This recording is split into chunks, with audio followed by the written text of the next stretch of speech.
Over the past 40 years, China has created an economic miracle rarely seen in human history. With an average annual GDP growth of over 9% and hundreds of millions lifted out of poverty. However, behind this grand picture lies a huge social cost. Our research reveals a stark dual reality in China. Children with urban household registration enjoy international standards of education and healthcare, while two other large groups, migrant children and left-behind children, face institutional exclusion. Although China ratified the UN Convention on the Rights of the Child UNCRC as early as 1992 and revised the law on the protection of minors, a huge implementation gap exists between legal commitment and actual implementation. Today, Group 7 will take you on an in-depth exploration. Why, despite increasingly imperfect laws, the rights of marginalized children in China remain difficult to realize? To understand the root of this problem, we must mention a core system, the household registration system. It is not just an identity document, but also a certificate for the allocation of resources, such as education and healthcare. But the conflict goes deeper than just policy. Our report analyzes the friction between the UNCRC and China's domestic reality, while Article R of the UNCRC strict law prohibits discrimination based on social origin. The Hukou system does exactly the opposite.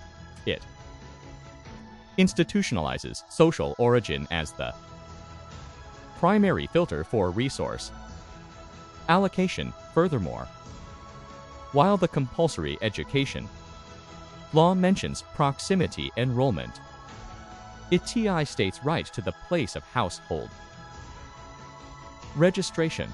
This creates a legal paradox. The law promises education for all, but simultaneous lie provides the legal loophole to deny it to migrant children. Let's look at the first case, educational exclusion of migrant children in Beijing. In first-tier cities like Beijing, migrant children seeking admission to public schools must overcome a seemingly administratively neutral, but actually extremely difficult hurdle: the 5 certificates. The most absurd of these is the no guardianship certificate, requiring parents to prove they lack guardianship capacity in their hometowns, an almost impossible task for families with elderly relatives. Following the Daxing fire in Beijing in the winter of 2017, the government, under the guise of eliminating hidden dangers, carried out a large-scale demolition of schools for migrant children. Tens of thousands of children lost their desks overnight. This is not merely a brutal act of urban management, but a blatant violation of the non-discrimination principle. In the compulsory education law and the Convention on the Rights of the Child, here, children's right to education is sacrificed to urban population control goals. If migrant children are outsiders rejected by the city, then left-behind children are islands forgotten by the times. The second, why did no one stop this? Our investigation reveals a systemic failure in early warning. The 4 children had been absent from school for days before their deaths. Yet the education system failed to trigger a mandatory intervention. Furthermore, structurally, we are witnessing what sociologists call the elimination of family functions in the transition from local China to urban China. The rural family has been torn apart.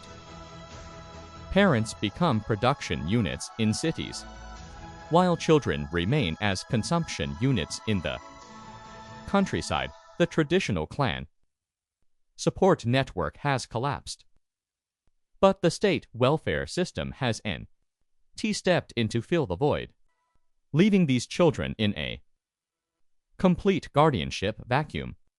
The second case takes us to Beji, Guizhou. In 2015, 4 left-behind children committed suicide by drinking pesticide at home. This tragedy shocked the nation. Police investigations revealed that the children's family had no shortage of food and even had 3,500 yuan in savings. This shows that the tragedy was not caused by material absolute poverty, but by spiritual despair and the lack of guardianship. These 4 children were in a state of de facto orphanage for more than a year, but the local village committee and civil affairs department failed to intervene in time to initiate national guardianship procedures. This case exposes the cruel reality of the guardianship vacuum in rural China. The traditional clan support network has disintegrated, while a modern national welfare system has not yet been established. Tens of millions of left-behind children are caught between these two systems, facing loneliness and danger alone. When we talk about the right to life, there's an even darker corner: child trafficking. The third case is the Yu Huiying child trafficking case, spanning 30 years. The most thought-provoking detail in this case isn't the cruelty of the traffickers, but rather, how did the 17 trafficked children obtain legal household registrations from buyers? Investigations show this was due to dereliction of duty and even corruption at the grassroots administrative level. In the 1990s, some localities, in order to collect fines or transfer benefits, illegally registered households for children of unknown origin. This identity laundering made the trafficked children appear completely legal in the database, greatly increasing the difficulty of rescue. This is not only a problem of criminals, but also the result of the combined effects of administrative oversight failure and a buyer's market that favors sons. Why do these tragedies persist? Our research suggests this stems from deep-seated structural contradictions. First, fiscal federalism leads to incentive incompatibility. Local governments bear the brunt of education and welfare spending, but taxes from migrant workers are often remitted to the central government or their place of origin. For cities like Beijing and Shanghai, accepting migrant children is a losing proposition, thus providing an incentive to set barriers to exclude them. Second, a GDP-centric performance evaluation system. In the assessment of local officials, economic growth is a hard indicator, while child welfare is a soft indicator. With limited resources, building roads and houses is always more tempting than hiring child welfare social workers.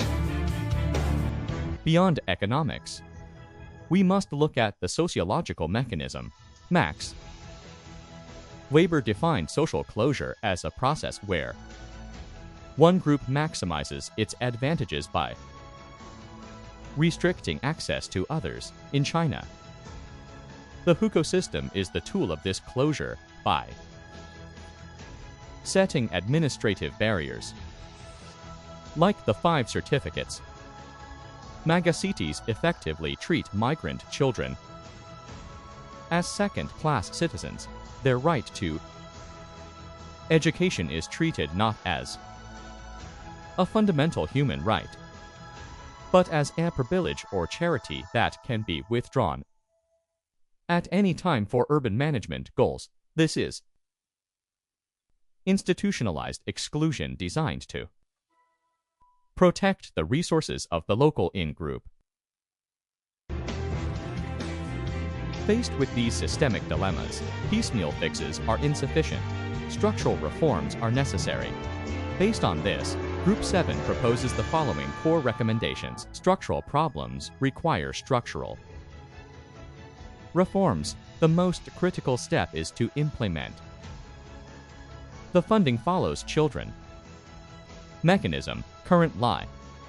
Education funds stay in the child's place of hukou, not where they actually live. We propose that central transfer payments should be allocated based on the resident population, not the registered population. If the money flows with the student, local governments in cities like Beijing and Shanghai would no longer view migrant children as a financial burden, but as supported students. This would fundamentally remove the economic incentive for exclusion. Establish child welfare directors. Establish dedicated social workers in each administrative village, acting as the nerve endings of national guardianship, filling the guardianship vacuum in rural areas. Cut off trafficking chains. Utilize facial recognition and DNA big data technology. while severely punishing buyers, even including them in credit blacklists. Conclusion. Children are the future of the nation and the current right holders. Only when migrant workers' children can sit in urban classrooms without barriers. Only when left-behind children no longer cry for attention with their lives. Can China truly achieve common prosperity and fulfill its legal promises? This is not only a legal obligation, but also the bottom line of civilization. This concludes Group 7's report. Thank you.